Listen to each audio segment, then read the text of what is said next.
Topic is total internal reflection, TIR. Total internal reflection से समझ क्या आता है कि रिफ्लेक्शन जो मतलब टोटल इंटरनल मतलब इंटरनली कुछ रिफ्लेक्शन हो रहा है. इंटरनल मतलब within the object, right. Internal means internal to a system, internal to an object, and reflection हो रहा है कंप्लीटली, राइट. तो total internal reflection. Total internal reflection occurs when light travels from a denser to a rarer medium. Consider this as a denser medium and this as a rarer medium. It occurs when light travels from a denser to a rarer medium. This is one condition. You can say I'm writing condition here. So first condition is, no, you can take ऊपर से नीचे भी कुछ चलेगा, ठीक है. तो first condition is ray of light should travel from a denser to a rarer medium. ठीक है. This is the first condition for TIR, total internal reflection, की ray of light should travel from a denser to a rare medium. Now how do we take reflective indexes? I had discuss this earlier as well, that we take reflective index of rare medium as N1 and refractive index of denser medium as N2. The medium which is denser is taken as with subscript 2 N2 and the medium which is rarer is taken as subscript N1. ठीक है. तो 1 हो गया subscript यहाँ पे. ये हमने पूरे रे ऑप्टिक्स में we are following the same thing, ठीक है. अब क्या है इसमें, suppose we have a ray of light, it is going straight, this is the incident ray. So if an incident ray, because you can see that because ray of light is traveling from a denser to rarer medium, so light will go to the rarer medium, right? So if a ray falls on the medium of separation normally, then it goes straight. So this is the only case in refraction where light goes straight, where angle I and angle R are equal. This is the only case in refraction where we have both the angles equal to 0 degree. ठीक है. Now let's consider another ray and this ray is incident at certain angle. ठीक है. So this is the point of incidence, this is the incident ray. So let this be the object. ठीक है. So source of light we can say from which the light is coming out.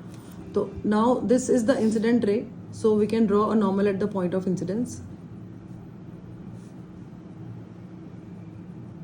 Now angle between the normal and the incident ray is the angle of incidence. Now because light is going to a rarer medium, so it will bend towards or away from normal. बताओ. अच्छा ये बताना. हाँ जी बताना है. It will bend away from normal. ठीक है. So this is the angle of refraction. क्योंकि रेयर मीडियम में जा रहा है तो एंगल R जो है वो ग्रेटर होगा. डेंसर में जाता तो फिर वो इसके पास जाए. हाँ जी हाँ जी. ठीक है. Now if I increase the angle of incidence and angle R will also increase, है ना. We increase angle I, angle R also increases. So I'm going to increase angle I now. So if I increase my angle I, then angle R will increase as well. Do you have colored pens? Yes ma'am. Give me one. ठीक है. So if I increase the angle of incidence, है ना. तो if I increase the angle of incidence, suppose I increase the angle of incidence, so angle R will also increase accordingly. So this is the point of incidence, this is your angle I and this is your angle R. So if we increase the angle of incidence, angle R also increases. You can see this, this is R, है ना. This is not R, this is R. Angle with refracted ray and normal is the angle of refraction. So if we increase the angle of incidence, then angle R also increases, right. You can see this R and this R, there is a difference, slight difference in the angle measurement. Here also you will find a slight difference in the measurement. Now on increasing, a stage will reach, because देखो यहाँ पे आप angle of incidence को increase कर रहे हो तो angle R भी इंक्रीज होता जा रहा है. आप एंगल ऑफ इंसिडेंस इंक्रीज कर रहे हो, R is also increasing accordingly. ठीक है. तो एक ऐसी स्टेज भी आएगी जब हम एंगल ऑफ इंसिडेंस को इंक्रीज करेंगे तो एंगल R इतना ज़्यादा इंक्रीज हो जाएगा कि वो जो रिफ्रेक्टेड रे है आपकी वो ऐसे जाने की बजाय वो ऐसे चली जाए, क्योंकि धीरे धीरे क्या हो रहा है, it is moving towards the horizontal line. Your angle R is moving towards the horizontal line. No. तो अ स्टेज विल रीच जब आपका angle I for an angle I, angle R becomes can become 90 degree, because R जो है ये आपका I से बड़ा है. तो I आपका एक QT है बट ये राइट एंगल हो गया, क्योंकि धीरे धीरे it is moving towards horizontal line, है ना. ये धीरे धीरे हॉरिजॉन्टल लाइन की तरफ मूव कर रहा है. तो एक ऐसी स्टेज आएगी जब उस एंगल ऑफ इंसिडेंस में जिसमें आपका एंगल ऑफ रिफ्लेक्शन 90 डिग्री हो जाएगा, that angle of incidence is called critical angle. ठीक है. ठीक है. So critical angle is the angle for a given pair of media is the angle of incidence in the denser medium. So critical angle is the angle of incidence in the denser medium corresponding to which angle of refraction in the rarer medium becomes 90 degree. ठीक है. तो ये denser medium का वो angle of incidence होता है जिसमें आपका एंगल ऑफ रिफ्लेक्शन 90 डिग्री हो जाता है रेयर मीडियम में. ठीक है. तो that is called critical angle. अब इसको बोलते हैं बिकॉज यहाँ पे जो लाइट रे है वो ऐसे स्ट्रेट जा रही है, right. So this kind of emergence is called grazing emergence. What do we call it? We call it grazing emergence. ठीक है. Now if we increase the angle of incidence further on increasing, सुन लो बेटा पहले, on increasing the angle of incidence again further. अब क्या है, देखो रे कैसे जा रही थी, रे टुवर्ड्स हॉरिजॉन्टल मूव करती जा रही थी. अब वो इस वाले स्टेज में हॉरिजॉन्टल पे आ गई है. अब इसके बाद क्या होगा, वो हॉरिजॉन्टल से नीचे ही जाएगी ना, है ना. So on increasing the angle of incidence further, जो आपकी रिफ्लेक्टेड रे है, instead of going straight it will go back in the same medium. ये रिफ्लेक्शन हो गया because light is going back in the same medium. So this kind of reflection is called total internal reflection, TIR. And TIR occurs for angle of incidence greater than critical angle. देखो critical angle पे light ray goes straight at 90 degree, and if the angle is greater than critical angle then it bends, it goes back to the same medium. So for angle of incidence greater than critical angle, total internal reflection takes place. So this is the case where total internal reflection takes place. So what is total internal reflection? How will you define it now? Tell me. Ma'am, when the light travel from denser to rarer medium, it reflects when at the point of time when it reflects back to the denser when medium. angle of reflection is greater than critical angle, then that is the condition for TIR. ठीक है. So it is the phenomena of reflection of light, we can say phenomena of reflection of light into a denser medium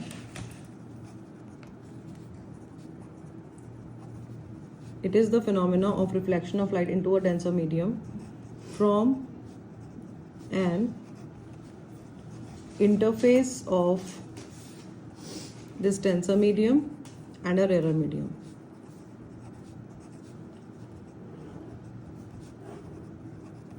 Okay. And what are the conditions? So there are two essential conditions for TIR. Two conditions. First condition we have written already. That condition up you can see. Denser to rarer. That light should travel from a denser to a rarer medium. This is condition 1. Light should travel from a denser to a rarer medium. And second condition is the angle of incidence in denser medium should be greater than critical angle for a given pair of media in contact. So for I greater than C, ray is totally reflected back into denser medium. ठीक है. So these are the two conditions for TIR to take place. Please write this. अगर हम इसमें Snell's law of refraction apply करते हैं तो N2 sin I right is equal to N1 into sine of angle of refraction. So N2 into sine of angle of incidence is equal to N1 into sine of angle of refraction हो जाएगा. ठीक है. Now for I is equal to C, if angle of incidence is equal to critical angle, then R is 90 degree. So if angle I is critical angle, then angle R is 90 degree. Grazing emergence हो रहा है ना, तो ये 90 degree normal के साथ reflected ray का जो एंगल है ये 90 डिग्री बन रहा है. ठीक है. So put these values here. So you will get N2 sin C is equal to N1 sin 90 degree. Sin 90 degree is 1. So this implies sin C is equal to N1 by N2. Refractive index of medium 1 with respect to medium 2. ठीक है. 1 का 2 के respect में आ गया. This is one relation. You can enclose your relation in a box. ठीक है. And in the same way, see, because sin C is N1 by N2, so we can write 1 upon sin C as N2 by N1. Or we can write this as N21, refractive index of medium 2 with respect to medium 1. Now what is this N21? N21 is N2 by N1. ठीक है. हाँ. So if a medium has greater refractive index, then their light moves with less velocity, no, comparatively slower. हाँ. So for in a medium where the refractive index is greater, light moves slower. So refractive index and velocity are inversely related. हाँ. वैसे भी हमें पता है कि n/c/v होता है. हाँ. ठीक है. तो n2/n1 is equal to v1/v2. We can write like this. हाँ. In refraction, frequency remains the same. So v1 is nu lambda 1 and v2 is nu lambda 2. So nu get cancelled and you will get lambda 1 by lambda 2. ठीक है. This is one thing. Now because n21 is 1 upon sin c, no? So we can write sin c as 1 upon n21. Take the reciprocal both sides. And 1 upon n21 is lambda 2 by lambda 1. Take the reciprocal here again because n21 is lambda 1 by lambda 2. So 1 by n21 is lambda 2 by lambda 1. Or we can write this as your v2 by v1, no? Yes. Because v is nu lambda, है ना? तो v2 by v1. ठीक है. Now again enclose this in a box. So which has a greater wavelength, red or violet?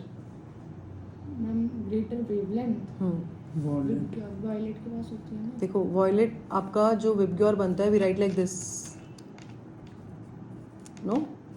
This is how we write for white light. And below violet we have ultraviolet region. Above red we have infrared region. Right? So we have this violet color. Wavelength of violet is nearly 4000 angstrom and that of red is nearly 7000 angstrom. So which has greater wavelength? Red. के पास Red. Red. So red has greater wavelength. हाँ. So the one which has greater wavelength, है ना? अब इसको कैसे relate करोगे? तो अगर if we take critical angle for red color, तो critical angle red color का greater होगा या फिर कम होगा? इन क्रिटिकल एंगल जो red color का. रेड कलर का, एक मिनट में बताती हूँ. कम ही होगा. जिसकी wavelength ज़्यादा होगी उसका critical angle ज़्यादा होगा. ठीक है. Critical angle for red color will be greater than that of violet color.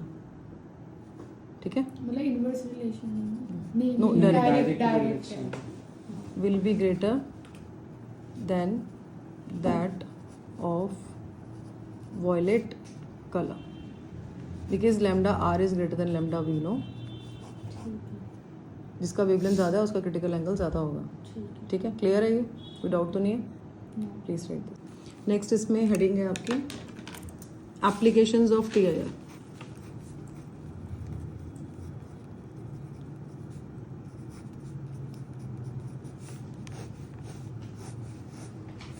Applications of TIR के अंदर जो फर्स्ट इसका एप्लीकेशन है वो है आपका brilliance of diamond is because of total internal reflection. Brilliance of diamond. Yes.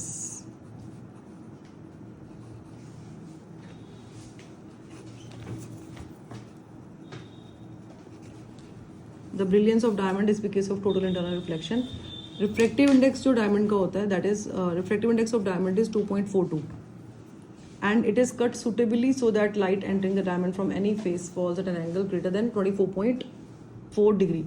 So TIR जो angle of critical angle जो होता है इसके लिए जो मतलब आपको ना हर चीज़ का क्रिटिकल एंगल पता है तो आप एंगल जो इंसिडेंट रे है वो ऐसे फॉल करेगी कि क्रिटिकल एंगल से ज़्यादा एंगल बने ताकि जो रिफ्लेक्ट रे है वो रिफ्लेक्ट हो, बाहर ना निकले. समझ रहे हो?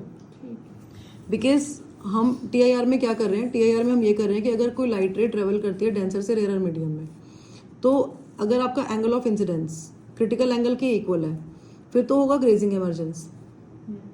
लेकिन अगर आपका थोड़ा सा भी उसके बाद अगर आप एंगल ऑफ इंसिडेंस को इंक्रीज करते हो तो आप अगर आपका angle of incidence greater than critical angle है तब उस केस में क्या होगा. Let me draw with this another colour because आप डिफ्रेंशिएट कर सकते हो ना उसको इजीली. तो अगर आपका angle of incidence greater than critical angle है तब उस केस में लाइट जो है वो रिफ्लेक्ट करती है इन द सेम मीडियम. तो वहां पे आपका TIR हो जाता है. तो इधर आपका जो जब आपका I क्रिटिकल एंगल के इक्वल है ये है ना, क्रिटिकल एंगल के इक्वल है तो आपका जो R है वो 90 डिग्री है एंगल ऑफ रिफ्रैक्शन. लेकिन जब आपका I greater than critical angle है तो आपकी लाइट रे रिफ्लेक्ट हो गई मतलब इंटरनली अंदर चली गई, तो यहाँ पे आपका ये आर हो गया और ये आपका एंगल ऑफ रिफ्लेक्शन है, रिफ्रैक्शन नहीं है, ये रिफ्लेक्शन हो गया। ठीक है, अगर रिफ्रैक्शन लोगे तो ये एंगल बड़ा हो जाएगा, रिफ्रैक्शन है ना, सेम मीडियम में हो रहा है। ठीक है, तो ब्रिलियंस ऑफ डायमंड, आपका जो रिफ्रैक्टिव इंडेक्स है डायमंड का वो 2.42 होता है, और जो क्रिटिकल एंगल है डायमंड का, देखो टोटल इंटरनल रिफ्लेक्शन के लिए जो इंसिडेंट रे है वो इस एंगल पे, इसको मतलब हमें इसको ऐसे सुटेबली कट करते हैं, इसको इस तरीके से कट किया जाता है कि जब लाइट रे इस पे इंसिडेंट हो तो उसको जो एंगल बना रही है वो एंगल ऑफ इंसिडेंस वो क्रिटिकल एंगल से ज़्यादा हो, ताकि जो लाइट रे जा रही है वो अंदर ही अंदर रिफ्लेक्ट होती रहे, बाहर ना निकले, जिससे डायमंड जो है उसमें एक शाइन और एक ब्रिलियंस एक हमें दिखता है उसके अंदर। तो ये जो एंगल है डायमंड के लिए ये होता है आपका 24.4 डिग्री। कितना होता है? 24.4. So light entering the diamond from any face falls at any angle greater than 24.4 degree जो है वो उससे क्या होगा, वो रिफ्लेक्ट हो जाएगी। तो उसमें मल्टीपल रिफ्लेक्शंस होंगे, तो मल्टीपल टोटल इंटरनल रिफ्लेक्शंस होंगे एट वेरियस फेसेस, और वो जो लाइट रे है वो विद इन द डायमंड रहेगी, बाहर नहीं निकलेगी, और जो डायमंड है वो शाइन करेगा। ठीक है, सेकंड आपका इसमें यह है shining of an air bubble in water, shining of air bubble in water. देखो अगर आपके पास ये वाटर है, मतलब एक टब है, सपोज ऐसे ज्यूम कर लेते हैं कि it is filled with water, और यहाँ पे we have an air bubble. ठीक है, this is an air bubble.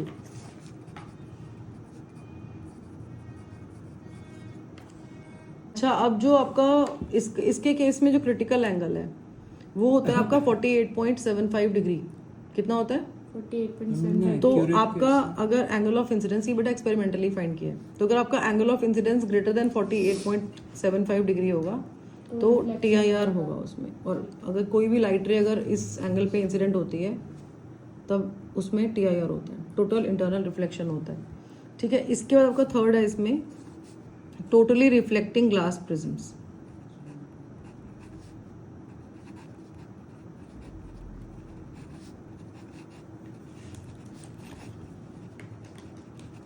अब ग्लास प्रिज्म्स के केस में क्या होता है कि जो ग्लास का रिफ्लेक्टिव इंडेक्स कितना होता है वैसे? हम ग्लास का वाटर ये प्रिज्म है। पता है, हमने बताया था. हाँ, ग्लास का 4/3 वाटर का होता है, हाँ. ग्लास का 3/2। ग्लास का रिफ्लेक्टिव इंडेक्स कितना होता है? 3/2। और जो ग्लास एयर इंटरफेस है, जैसे ये ग्लास है और यहाँ एयर है, तो ग्लास एयर इंटरफेस के केस में जो क्रिटिकल एंगल है वो होता है आपका 42 डिग्री। ठीक है. तो आप देख रहे हो इसको 45 डिग्री पे हम सेट करते हैं, है ना? तो क्रिटिकल आपका जो एंगल ऑफ इंसिडेंस है वो ग्रेटर देन क्रिटिकल एंगल होना चाहिए, तो ये हम लेते हैं 45 डिग्री पे। 45 डिग्री पे लेने से क्या होता है कि लाइट जो है वो मतलब ऐसे इंसिडेंट हुई और वो रिफ्लेक्ट हो जाती है, मतलब TIR हो जाता है उसमें।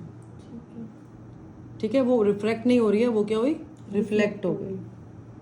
ठीक है, तो ये TIR हो गया, टोटल इंटरनल रिफ्लेक्शन। तो कोई भी लाइट रे जिसका एंगल ऑफ इंसिडेंस मतलब ग्रेटर देन 42 डिग्री होगा वो रिफ्लेक्ट हो जाएगी। इसके बाद इसका एक और एप्लीकेशन है, वो है ऑप्टिकल फाइबर्स। ऑप्टिकल फाइबर्स सुना होगा। Optical fibers are used as guided medium for transmission of optical signals over large distances of several kilometers. ठीक है, मतलब ये कम्युनिकेशन, टेलीकम्युनिकेशन और इलेक्ट्रॉनिक्स में यूज़ करते हैं ऑप्टिकल फाइबर। ठीक है, तो टिपिकल ऑप्टिकल इसमें ना होता क्या है कि इसमें हमारे पास एक तो कोर होता है, इसका जो स्ट्रक्चर है, दो it is not in your syllabus but इसमें आपको बता देती हूँ, हल्का सा एक आइडिया होना चाहिए। इसको बोलते हैं हम कोर, और इसका जो रिफ्रैक्टिव इंडेक्स है वो हम लेते हैं, मतलब N1 ले लिया बट इट इज़ 1.52। ठीक है, अब ये जो आपका कोर है ये सिलिका, ग्लास या प्लास्टिक किसी का भी हो सकता है। ठीक है, उसके बाद आता है क्लैडिंग,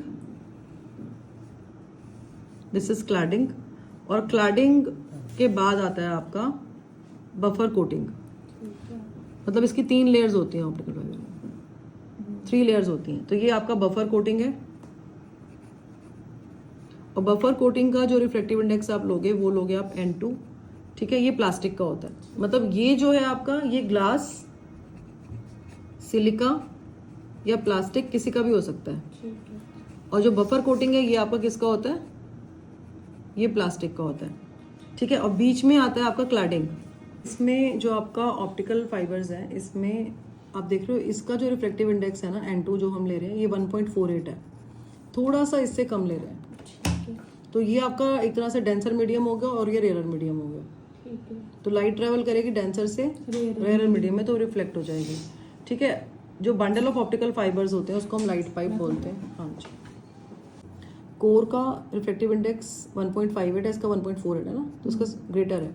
तो ये आपका डेंसर हो गया, ये रेयर मीडियम हो गया। तो इसको हम ऐसे भी ड्रॉ कर सकते हैं, जैसे पाइप जैसे ना, जैसे ये।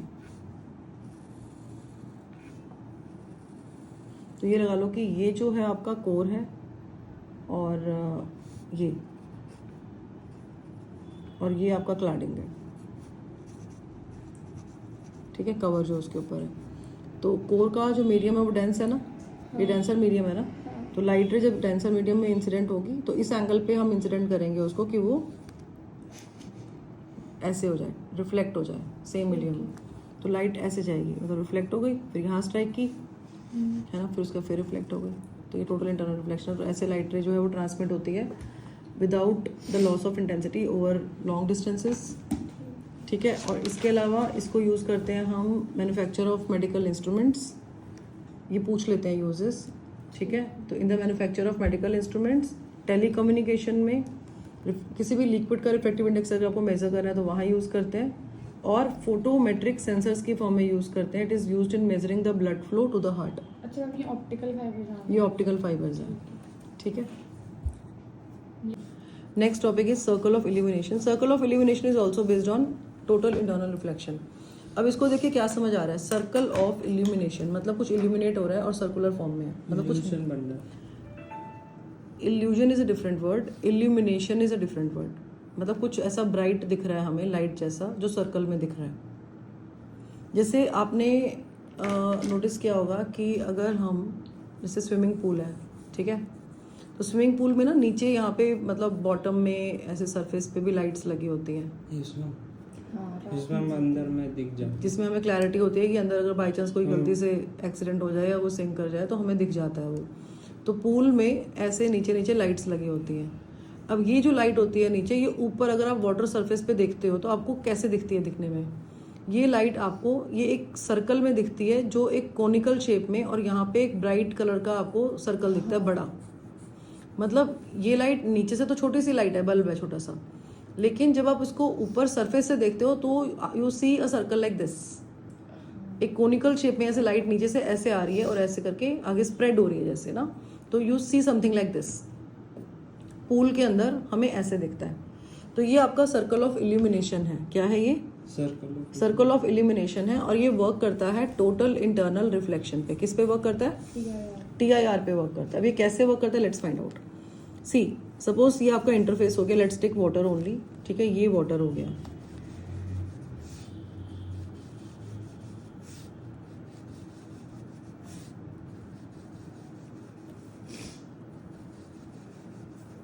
ठीक है, यहाँ पे suppose we have a bulb और समथिंग लाइक बल्ब, मतलब कुछ लाइट का सोर्स है कुछ। Let's draw a bulb here. ठीक है, so this is the point source of light.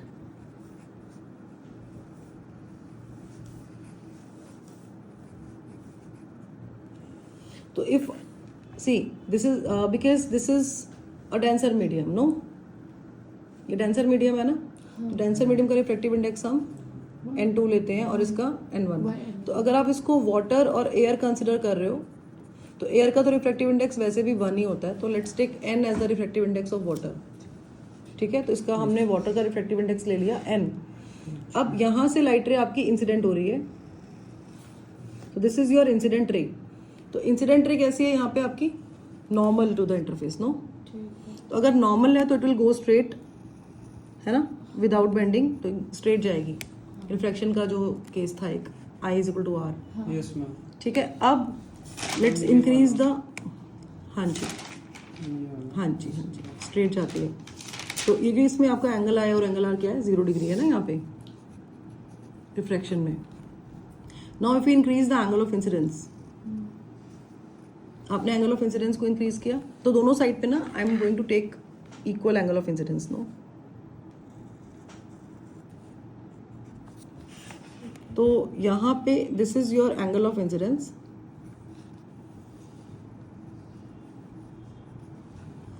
ठीक है, आई, तो आपका जो एंगल ऑफ रिफ्रैक्शन होगा वो ग्रेटर होगा, because light is going to a denser, from denser to rare medium, no? Light जो है आपकी डेंसर से रेयर मीडियम में जा रही है, तो जो रिफ्रैक्शन होगा वो आपका अवे फ्रॉम नॉर्मल होगा, ऐसे। क्लियर है? तो let's increase the angle of incidence again further. अगर हम थोड़ा सा एंगल ऑफ इंसिडेंस को और बढ़ा देते हैं, तो अब आपका ऐसे मान के चलते चलो, ये वाला जो एंगल ऑफ इंसिडेंस है ना, ये क्रिटिकल एंगल है। तो क्रिटिकल एंगल पे एंगल आर, बिकॉज अगर आप आई को इंक्रीज करोगे then R will also increase. अगर ये यहाँ से बढ़ाओगे तो वहाँ से आर भी बढ़ेगा। तो इस एंगल ऑफ इंसिडेंस के लिए जो आपका एंगल ऑफ रिफ्रैक्शन है वो कितना ले लिया हमने? 90 डिग्री ले लिया। ठीक है, तो ये क्या, कौन सा केस है ये? ग्रेजिंग एमर्जेंस है ना। तो ऐसे ही सिमिलर वे में we can draw like this. ये आपका ऐसे आ जाएगा और this is your angle of incidence, I is equal to C हो गया, और यहाँ से ही ग्रेजिंग एमर्जेंस हो गया। ठीक है, now if you increase the angle of incidence further, then what will happen? इसके बाद अगर दोबारा इंक्रीज करोगे, क्योंकि ये आपका ग्रेजिंग एमर्जेंस वाला केस हो गया जिसमें आपका क्रिटिकल एंगल पे एंगल आर कितना होता है? 90 डिग्री होता है ना। तो उसके बाद अगर हम फर्दर इंक्रीज करते हैं एंगल ऑफ इंसिडेंस को, तो T I R takes place. तो यहाँ पे टी आई आर हो जाता है। तो both ways we can draw like this. This is the case where T I R takes place. तो this is I and this is R, T I R. ठीक है, तो अब आपका यहाँ तक जो लाइट रे रिफ्लेक्ट हो रही है, इसको हो सकता है कि इसके अंदर भी कोई सिचुएशन आप ले सकते हो बीच में, एक है ना इंटरमीडिएट सिचुएशन, वहाँ पे भी आपका रिफ्रैक्शन ही होगा, है ना। जैसे अगर हम इंटरमीडिएट सिचुएशन लेते हैं तो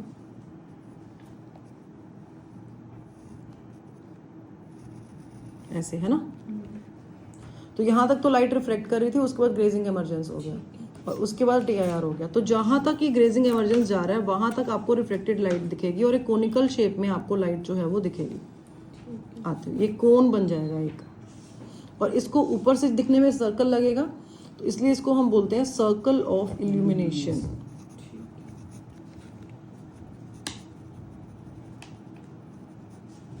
ठीक है, क्या बोलते हैं इसको? Circle of illumination. ठीक है, तो अब यहाँ पे आपका जो आई है इधर, ये आपका ग्रेटर देन क्रिटिकल एंगल है, तभी टी आई आर हो रहा है। ठीक है, अगर हमें साइन सी निकालना है, तो साइन सी क्या निकाला था हमने? Refractive index of rare medium divided by refractive index of denser medium. अब डेंसर मीडियम का हम N2 लेते हैं और रेयर मीडियम का हम N1 लेते हैं। अब N1 तो हमारा 1 है और N2 को हम N मान के चल रहे हैं, क्योंकि एयर का रिफ्रैक्टिव इंडेक्स 1 होता है। वाटर का भी तो पता ही होता है ना। हाँ, तो हम वाटर हो सकता है, कुछ और भी हो, कुछ भी हो सकता है ना, कहीं पे भी हो सकता है। अभी पूल की बात हो रही है। हाँ, तो पूल के केस में ये वाटर है। हाँ, तो फिर हम इसका रिफ्रैक्टिव इंडेक्स जो वाटर का होता है वो भी तो ले सकते हैं ना। हाँ, तो N मान लो, आपको जो गिवन होगा उसको यूज कर लेना। ठीक है, तो अब रेयर मीडियम का रिफ्रैक्टिव इंडेक्स हमारा 1 है यहाँ पे, तो sine C is equal to 1/n हो गया। ठीक है, ये एक चीज आ गई समझ। अब इसको अगर हम सर्कल को let's draw this circle here again, तो ये कोन को हम ऐसे ड्रॉ कर रहे हैं यहाँ पे।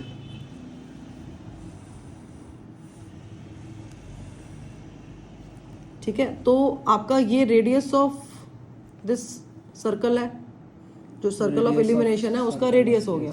ठीक है, और ये आपका जो था, देखो जो लाइट रे आपकी थी इंसिडेंट हो रही थी ना ऐसे, यहाँ देखो प्लीज, ये लाइट रे आपकी आई इज इक्वल टू सी था, है ना। तो यहाँ पे ये आपका आई इज इक्वल टू सी है, तो ये आपका क्रिटिकल एंगल है, नो। ये वाला एंगल देखो, है ना, जो कोन बन रहा है, तो कोन के यहाँ पर जो एंगल बन रहा है, ये कोन बन रहा है, और कोन के यहाँ पर जो एंगल बन रहा है वो सी बन रहा है कि नहीं बन रहा है? बन रहा है। तो अगर हम इसको ऐसे ड्रॉ कर देते हैं, ऐसे करके ड्रॉ कर देते हैं, तो ये आपका ऐसे ऑल्टरनेट इंटीरियर एंगल्स बन रहे हैं।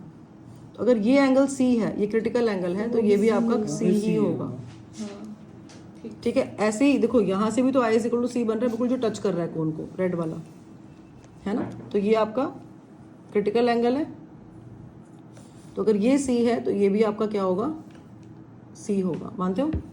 Yes, ma'am. ठीक है, अब इसको जो डेप्थ है इसकी पॉइंट सोर्स की, मतलब जो ऊपर सरफेस से, उसको हम ले लेते हैं एच।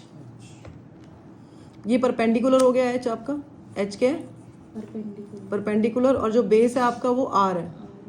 तो अगर हम टेंसी निकालेंगे तो टेंसी क्या आएगा? Perpendicular by Base. बेस। तो क्या आएगा? आर बाय एच या एच बाय आर? मैं परपेंडिकुलर बाय, ये आपका 90 डिग्री एंगल बन रहा है, ये H by हाँ R. R by H, R by H क्यों होगा? क्योंकि ये बेस है। अच्छा बेस बाय, हाँ बेस बाय हाइपोटेन्यूज देखो, होता है ना। हाँ, ठीक है। नहीं, परपेंडिकुलर बाय बेस होता ये देखो है। ये 90 डिग्री एंगल है और ये आपका सी है। हाँ तो जहां पे जिस एंगल को आप कंसिडर करते हो उसके सामने वाले जो ये साइड होती है ना, जिसमें 90 डिग्री और एंगल कंसिडर करते हैं, वो बेस होता है हमेशा, हाँ, और दूसरे वाली साइड परपेंडिकुलर होती है। परपेंडिकुलर होती है। अच्छा ठीक है। तो ये आपका बेस होगा, ये परपेंडिकुलर। दिखने में ये परपेंडिकुलर लग रहा होगा आपको, मतलब अपने अकॉर्डिंग आपको जो भी लग रहा है, बट ये 90 डिग्री और ये आपका एंगल है। तो ये जो आपका साइड बनेगी ना, ये बेस होगा ठीक है। और ये परपेंडिकुलर होगा। तो आर बाय एच। अच्छा, अब यहाँ से आपने जो साइन सी निकाला है वो 1/n निकाला है। तो अगर हम इसमें साइन सी लगाएं तो साइन सी क्या है? 1/n है ना, अभी फाइन यहाँ पे निकाला ना हमने। हाँ तो वन साइन सी होता क्या है? परपेंडिकुलर बाय हाइपोटेन्यूज होता है। ठीक है। तो मतलब ये आपका 1 अगर ले रहे हो और ये आपका n ले रहे हो अगर, हाँ तो बेस क्या आएगा? √1 - n²। बेस होता है आपका square root of h square minus p square ना, हाइपोटेन्यूज का स्क्वायर माइनस परपेंडिकुलर स्क्वायर का अंडर रूट। तो n स्क्वायर माइनस 1 का अंडर रूट हो जाएगा बेस। ठीक है। ठीक है, अब यहाँ से भी हम टेंसी निकाल सकते हैं अगर आप मतलब रिफ्रैक्टिव इंडेक्स के टर्म्स में अगर हम लिखते हैं तो अब आपका टेंसी क्या आएगा यहाँ से, बताओ? मैम उसका perpendicular by perpendicular by base, H by 1 upon √n² -1 है ना, 1 upon square root n square minus 1। ठीक है, अब यहाँ ऊपर से टेंसी क्या आया? R by H. तो टेंसी आपका ऊपर से क्या आया? देखो ये जो रिलेशन था ट्राइंगल से जो निकाला था, R/H आर बाय एच आया। और जो आपने साइन सी से टेंसी निकाला वो क्या है? 1/√n² - 1। तो आपको रेडियस निकालना है ना सर्कल ऑफ एलिमिनेशन का, तो रेडियस क्या आएगा? H/√n² h upon - 1। Yes square root of n square minus 1। इसको एनक्लोज कर दो बॉक्स में। ठीक है, numerical problems on TIR. Write the heading. First question. Calculate the speed of light in a medium. We have to calculate the speed of light in a medium whose critical angle is 30 degree. Speed of light In a medium whose critical angle is 30 degree. Calculate the speed of light in a medium whose critical angle is 30 degree. See, we need to find the speed of light. We know one relation, right? Between हमें relation जो पता है, नहीं हमें पता है relation कि जो आपका रिफ्रैक्टिव इंडेक्स होता है वो होता है 1 अपॉन साइन सी, ये पता है? मैम मेरा 2 आ रहा है। Let me check. Speed of light calculate करनी है, स्पीड ऑफ लाइट। हम n2 आ मतलब रहे वी हैं। निकालना है। वी निकालना है। अभी देखो n क्या होता है? 1 अपॉन साइन सी। पहले सुन लो, रिफ्रैक्टिव इंडेक्स क्या होता है? 1 अपॉन साइन सी। तो यहाँ से, और रिफ्रैक्टिव इंडेक्स इसके अलावा क्या होता है? c अपॉन वी, हाँ है ना। रिफ्रैक्टिव इंडेक्स आपका c अपॉन वी भी होता है और 1 बाय साइन सी भी होता है। तो यहाँ से आपके पास जो v आएगा ये आएगा c इंटू साइन सी। हाँ मैम यही मैं भी सोच रही थी। ठीक है, तो c small c is 3 × 10⁸ and sine 30 degree. Sine 30 degree is 1/2। ठीक है, तो ये आपका हो गया 1.5 × 10⁸ मीटर पर सेकेंड वेलोसिटी आ गई। The critical angle of incidence in a glass slab placed in air is 45 degree. एक ग्लास स्लैब है, ठीक है, ये एयर में प्लेस्ड है। कहाँ प्लेस्ड है? एयर में। ग्लास स्लैब है, एयर में प्लेस्ड है। So critical angle of incidence in a glass slab placed in air is 45 degree. तो critical angle जो है 45 डिग्री है। अगर ग्लास स्लैब को आप एयर में प्लेस करते हो तो क्रिटिकल एंगल कितना है? 45 डिग्री है। अब ये बोल रहा है कि what will be the critical angle when the glass slab is immersed in water. ये स्लैब है, अगर आप इसको वाटर में इमर्स कर देते हो, ठीक है, तो आपका क्रिटिकल एंगल क्या होगा। और वाटर का जो रिफ्लेक्टिव इंडेक्स है वो आपको दिया हुआ है 1.33। मैं ये वाला फॉर्मूला लगेगा। n2/1 sin c equal to n2/1। पहले तो आप यहाँ से रिलेशन निकालो, जो आपका रिफ्लेक्टिव इंडेक्स है वो 1/sin c होता है ना, हाँ। पता है ना आपको। तो यहाँ से आपका जो ये आपको जो रिफ्लेक्टिव इंडेक्स है, ये किसका रिफ्लेक्टिव इंडेक्स है, ये ग्लास का है एयर के रिस्पेक्ट में। हमें वाटर का कितना दिया? ये क्या है, ग्लास का एयर के रिस्पेक्ट में, है ना, है या नहीं है। Yes ma'am. तो ग्लास का एयर के रिस्पेक्ट में है, तो reflective index of glass with respect to air, तो 1/sin 45 डिग्री। sin 45 डिग्री की वैल्यू क्या होती है, साइन 1 1/√2। 1/√2, तो ये √2 हो जाएगा, 1.414 आ गया, ठीक है। अब ग्लास का वाटर के रिस्पेक्ट में अगर हमें निकालना हो तो रिफ्लेक्टिव इंडेक्स ऑफ ग्लास, देखो क्यों निकालना है ग्लास का वाटर के रिस्पेक्ट में, क्योंकि स्लैब ग्लास की है, होती है tan 45 की ना। अच्छा साइन 45। sin 45 बेटा वहीं पे हो अभी तक। हाँ, ठीक है। जो आपका जो स्लैब है वो ग्लास की है और ये वाटर है। हाँ तो अगर आपका स्लैब एयर में प्लेस थी तो आपने ग्लास का एयर के रिस्पेक्ट में निकाल के 1/sin से रिलेट किया और हो गया, ठीक है। बट अब यहाँ पे जो ग्लास है वो इमर्स्ड है वाटर में, तो अगर आपका ग्लास स्लैब वाटर में इमर्स्ड है तो ग्लास का रिफ्लेक्टिव इंडेक्स वाटर के रिस्पेक्ट में निकालेंगे। तो ये क्या होगा, reflective index of glass with respect to air divided by reflective index of water with respect to air. ठीक है। जैसे आप वो करते थे ना n21 is equal to n2/n1, ये आपका रिलेटिव रिफ्लेक्टिव इंडेक्स निकाला है आपने।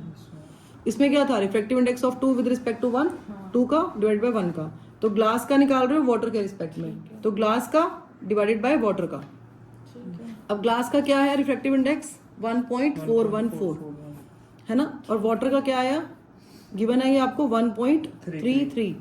तो जब आप इसको सॉल्व करोगे ना तो आपका रिफ्लेक्टिव इंडेक्स आ जाएगा ग्लास का विद रिस्पेक्ट टू वाटर। जो आपका सेकंड केस है उसमें आपने स्लैब को वाटर में इमर्स्ड किया है, तो वहां पे आपको यही वाले रिफ्लेक्टिव इंडेक्स को यूज करना है, क्योंकि वहां पे ग्लास है और वाटर है, एयर नहीं है, ठीक है। तो आपका जो क्रिटिकल एंगल है वो डिफरेंट क्रिटिकल एंगल आएगा, उसको हम C' मान लेते हैं, क्योंकि यहाँ पे C है ना, इसको C' मान लो। तो sin C' is equal to 1/ reflective index of glass with respect to water. तो जो भी ये वैल्यू है उसका रेसिप्रोकल ले लो, ये 1.414/1.33 कर रहे हो तो ये 1.33/1.07 आ रहा है। ये आएगा 0.9432 सॉल्व करके। तो यहाँ से क्रिटिकल एंगल आ जाएगा आपका साइन इनवर्स ऑफ 0.9432। या तो आपको कुछ ना कुछ गिवन होगा कि आप इसकी वैल्यू लिख सकते हो, अगर गिवन नहीं है तो यहाँ पे छोड़ भी सकते हो, लेकिन इसकी जो वैल्यू है वो आपकी है 70 डिग्री 36 मिनट। अच्छा, अब यहाँ पर जो क्रिटिकल एंगल था आपका वो 45 डिग्री था जब एयर था, तो एयर था तो कितना था 45 डिग्री, और जब वाटर में प्लेस किया तो कितना हो गया 70 डिग्री। 36 मिनट्स। ठीक है। ठीक है। Okay, next question, question number 3।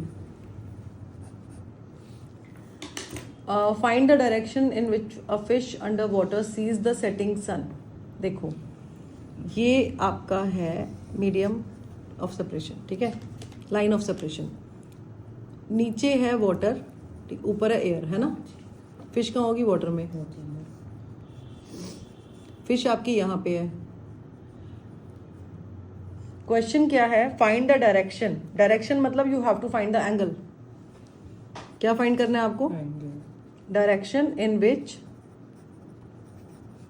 A fish under sea, under water sees the setting sun, ठीक है। Reflective index of water is given, it is 1.33। अब देखो सेटिंग सन का मतलब क्या है, कि सेटिंग सन मतलब होराइजन, हाँ। है ना।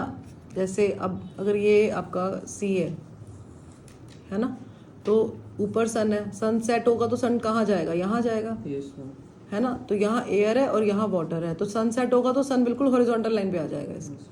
इसका मतलब ये है कि direction in which a fish under water sees the setting sun, किस डायरेक्शन में फिश को दिखेगा। अब सेटिंग सन का मतलब ये है कि सन कहाँ होगा, यहाँ पे, ये सेटिंग सन है ना। सेटिंग मैम, सेटिंग मतलब सेट हो रहा है, ढल सनसेट, सनसेट, ठीक है। अब ये सेटिंग सन है ना। तो अब अगर लाइट रे, ये आपका रेयरर मीडियम है, ये आपका डेंसर मीडियम, तो लाइट रे कैसे आएगी, ग्रेजिंग इमरजेंस वाला केस नहीं लग रहा आपको कुछ Yes, ऐसे ma'am. हॉरिजॉन्टल लाइन को टच करती हुई, है ना। तो लाइट रे ऐसे इंसिडेंट होगी, ठीक है। अब ये आपका एंगल कितना बन रहा है, 90 डिग्री नॉर्मल के साथ। तो यहाँ पर जो लाइट रे आपकी रिफ्रैक्ट होगी तो वो किस एंगल पर रिफ्रैक्ट होगी, क्रिटिकल एंगल पर रिफ्रैक्ट होगी या नहीं होगी। क्योंकि अगर आपका रेयरर मीडियम में एंगल 90 डिग्री है तो डेंसर मीडियम में जो एंगल है वो क्रिटिकल एंगल के इक्वल होता है। तो सेटिंग सन से लाइट ऐसे आती है। अब जो फिश है, फिश को तो ये बेंडिंग दिखेगी नहीं लाइट की, फिश को लाइट रे कहाँ दिखेगी, यहाँ से आती हुई। फिश को लाइट रे कहाँ से आती हुई दिखेगी, यहाँ से आती हुई। तो सन की जो एपरेंट पोजीशन है वो यहाँ पे कहीं है ना। फिश के हिसाब से ना, फिश के लिए सन यहाँ पर है बट एक्चुअल में सन सेट हो रहा है। ये एपरेंट पोजीशन है सन की, क्योंकि आपको मैंने पहले डिस्कस किया ही कि हमें लाइट जो है वो कभी भी बेंडिंग नहीं दिखती। लाइट जिस डायरेक्शन में आइस पे रीच करती है हमें वही डायरेक्शन लाइट की दिखती है कि ऑब्जेक्ट वही है। तो फिश के लिए सन यहाँ है बट एक्चुअल में सन सेट हो रहा है। आ गया समझ, सिचुएशन समझ आ गई, ठीक है। तो आपको इसमें जो एंगल फाइंड करना है वो आपको ये वाला एंगल फाइंड करना है, ये थीटा, ठीक है। तो अब यहाँ पे आपका जो साइन सी है वो क्या होता है, 1/n होता है, तो 1/1.33 हो जाएगा ये। तो इसको जब आप सॉल्व करोगे यू विल गेट 0.7518। यहाँ से आपका critical angle sine inverse 0.75, sine inverse of 0.7518 आ जाएगा और इसकी वैल्यू है आपकी 48.7 डिग्री, ठीक है। अब ये आपका क्रिटिकल एंगल आ गया 48.7 डिग्री, तो ये 48.7 डिग्री है, ठीक है। अगर आपका ये 48.7 डिग्री है तो ये वर्टिकली अपोजिट एंगल्स है, तो ये कितना होगा 48.7 डिग्री। अगर आपको थीटा फाइंड करना है तो थीटा क्या होगा आपका 90 डिग्री माइनस 48.7 डिग्री और ये आ गया आपका 41.3 डिग्री, ठीक है। तो ये क्या है, angle between the apparent position of the sun and the horizontal line, ठीक है। हाँ जी, next question number 4। The refractive index of water is given. It is 4/3. Find the angle of the cone within which the entire outside view will be confined for a fish underwater. देखो ये water है, ठीक है, यहाँ पे है fish.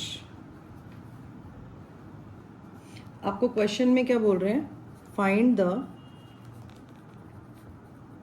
angle, write the question, find the angle of the cone within which the entire outside view will be confined for a fish underwater.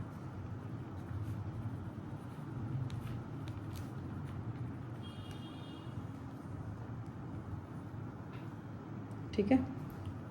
तो ये find the angle of the cone, angle of the cone ये आपका circle of illumination है, ये fish है अगर, तो ये आपका सपोज ऐसे बना लेते हैं इसको, ठीक है। तो ये आपका सर्कल ऑफ इल्यूमिनेशन बन गया, है ना, ये सर्कल ऑफ इल्यूमिनेशन बन गया, ऐसे किया था ना हमने, ठीक है। अब ये आपका ये इंसिडेंट रे है, ये वो इंसिडेंट रे है जिसमें आपका एंगल ऑफ रिफ्रैक्शन क्या हो जाता है 90 डिग्री, मतलब सी क्रिटिकल एंगल। हाँ, तो ये क्रिटिकल एंगल है, यहाँ पे भी क्रिटिकल एंगल बनेगा और यहाँ पे भी आपका क्रिटिकल एंगल बनेगा, ठीक है। अब ये आपका इसको ले लेते हैं एंगल, ये जो बन रहा है तो थीटा थीटा ले लेते हैं, यार आपका क्रिटिकल एंगल ही है ये, है ना, सी और ये सी, ठीक है। अब आपको क्या बोल रहे हैं, find the angle of the cone. Angle of the cone क्या हो जाएगा, आपको क्या फाइंड करना है, 2C फाइंड करना है। क्या फाइंड करना है, 2C angle of the cone, ये कोन का एंगल है, विद इन विच ये फिश है, और एंगल ऑफ द कोन क्या है, ये angle, with in which the entire outside view will be confined for a fish under water, ठीक है। तो एंगल 2C फाइंड करना है। तो अब 2C कैसे फाइंड करोगे, साइन सी क्या होता है 1/n, n आपको रिफ्लेक्टिव इंडेक्स गिवन है, इट इज 4/3 नो, तो ये 3/4 हो गया, 0.75 आ गया, हाँ 0.75 या 3/4 आ गया आपका। तो यहाँ से जो आपका C है वो हो जाएगा sine inverse 0.75, value is 48.7 degree. तो आपको जो एंगल फाइंड करना है, angle of the cone theta ले लेते हैं, let this angle with theta. तो थीटा इज़ 2c, ठीक है, put the value 48.7 degree here and you will get 24.35 degree. It is 97.4 degree, beta. You are going to multiply this, no? Multiply this by 2 to get this value. Question number 5.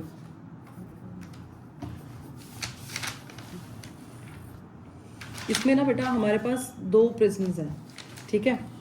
एक तो prism है आपका ऐसे, मतलब ये ऐसे है इस तरीके का। तो ये जो एंगल बना रहा है ना, ये 90 डिग्री है, ठीक है, राइट एंगल ट्रायंगल जैसा, है ना। और एक प्रिज्म है आपका जिसमें एंगल 60 डिग्रीज के बनते हैं, इक्विलेटरल ट्रायंगल वाला नहीं होता जो, हाँ. ये वो है। तो ये इसको लेबलिंग कर लेते हैं, ये आपका है A B C, ठीक है, और ये आपका है D B C। We have 2 different prisms. This angle is given, this angle is 45 degree, this angle is 60 degree and this angle is also 60 degree. This is given to you. अब इसका जो आपका ABC प्रिज्म जो है, critical angles given है उनके, इसका जो क्रिटिकल एंगल है, आई एम राइटिंग C1, ठीक है। Critical angle for this prism is 41.1 degree and critical angle for this prism is 45 degree, ठीक है। दोनों के क्रिटिकल एंगल्स गिवन है। क्वेश्चन क्या है, trace the path of the रे through the combination, ठीक है, ये करना है। सो वी हैव दिस रे, it is incident normally on this prism. तो आपको बताना है कि ये रे कैसे कैसे जाएगी। अब अगर ये इंसिडेंट नॉर्मली इंसिडेंट हुई है तो वो ऐसे इंसिडेंट होगी इस पे, हाँ. तो यहाँ पे we can draw a normal at the point of incidence. Draw कर सकते हैं ना नॉर्मल पॉइंट ऑफ इंसिडेंस पे। तो ये जो एंगल है आपका, ये कितना एंगल बनेगा बताओ। एंगल ऑफ इंसिडेंस कितना होगा, 45 डिग्री है ये, है ना। 45 डिग्री होगा, 45 डिग्री आएगा ना, एंगल क्योंकि देखो ये आपका ये 45 डिग्री आएगा ना एंगल। हाँ. हाँ, अब ये 45 डिग्री अगर है तो क्रिटिकल एंगल 41.1 डिग्री है, तो ये रिफ्रैक्ट नहीं होगी। रिफ्रैक्ट क्यों नहीं होगी, क्योंकि जो एंगल ऑफ इंसिडेंस है यहाँ पे I1 वो क्रिटिकल एंगल से बड़ा है, ठीक है. तो TIR हो जाएगा। मतलब ये डेंसर मीडियम में रे है ना, तो डेंसर से ग्लास से आगे भी तो जा सकती है क्रॉस करके, लेकिन ये ऐसे नहीं जाएगी। मतलब ऐसे भी जा सकती है ना रिफ्रैक्ट होके, लेकिन ये ऐसे नहीं जाएगी बिकॉज इसका जो क्रिटिकल एंगल है वो 41.1 डिग्री और एंगल ऑफ इंसिडेंस ग्रेटर है। तो ये 45 डिग्री पे ही रे क्या हो जाएगी, रिफ्रैक्ट, ऐसे रिफ्लेक्ट हो जाएगी, है ना। 45 डिग्री पे रिफ्लेक्ट हो गई, ठीक है। यहाँ स्ट्राइक करेगी तो ये एंगल भी 45 डिग्री हो गया, ठीक है। तो ये स्ट्रेट गई। स्ट्रेट क्यों गई, देखो, क्योंकि ये 45 है तो ये लाइन दोनों पैरेलल होंगी आपकी, है ना, ये सीधे जाएगी। अब जब ये लाइट रे यहाँ गई तो यहाँ पे ये इंसिडेंट रे की तरह एक्ट कर रही है, ये नॉर्मल पे स्ट्राइक की, ठीक है। अब ये एंगल कितना है, ये भी ये 60 डिग्री हो जाएगा। हाँ, ये एंगल आपका 60 डिग्री हो जाएगा। अब इसका जो क्रिटिकल एंगल दिया है वो 45 डिग्री दिया हुआ है, तो आपका जो एंगल ऑफ इंसिडेंस है वो ग्रेटर देन 45 डिग्री है, 60 डिग्री है ना। हाँ. तो लाइट रे आपकी TIR हो जाएगा दोबारा, ये आपकी ऐसे जाएगी, तो रिफ्लेक्शन ऐसे जाएगी, यहाँ से ऐसे निकल जाएगी, ठीक है. ठीक है। तो दिस इज द पाथ। तो लाइट रे पहले ऐसे गई, फिर उसके बाद ऐसे गई, फिर ऐसे भी, और फिर ऐसे गई, तो लाइट रे ऐसे जाएगी, ठीक है। अगर आपको ये पूछे कि ये एंगल 60 डिग्री क्यों है, तो आप उसको जस्टिफाई कैसे करोगे, अल्टरनेट इंटीरियर एंगल्स बताओ। क्यों? हाँ. ये आपका इस ट्रायंगल को ऐसे देखो आप, जैसे ये ऐसे है और ये ऐसे है और ये ऐसे है ना। हाँ. तो ये एंगल आपको 60 डिग्री दिया हुआ है। हाँ. यहाँ पे इस वाले ट्रायंगल की बात कर रही हूँ मैं, ये हाँ. ये एंगल 90 डिग्री है। हाँ. तो ये वाला एंगल कितना होगा आपका 60 डिग्री बेटा, ये 60 है, ये 90 है, 90 मैं बताती हूँ, चुप रहिए। ये तो 30 डिग्री आ गया ना हाँ, आपका, 30 क्योंकि डिग्री। रे आपकी पैरेलल जा रही थी ना इसके, तो ये परपेंडिकुलर हो गया ना यहाँ पे। हाँ. तो ये 90 डिग्री है और ये आपका 30 डिग्री हो गया।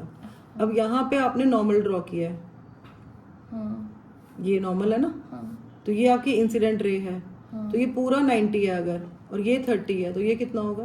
ये था 60 60 हो जाएगा। 90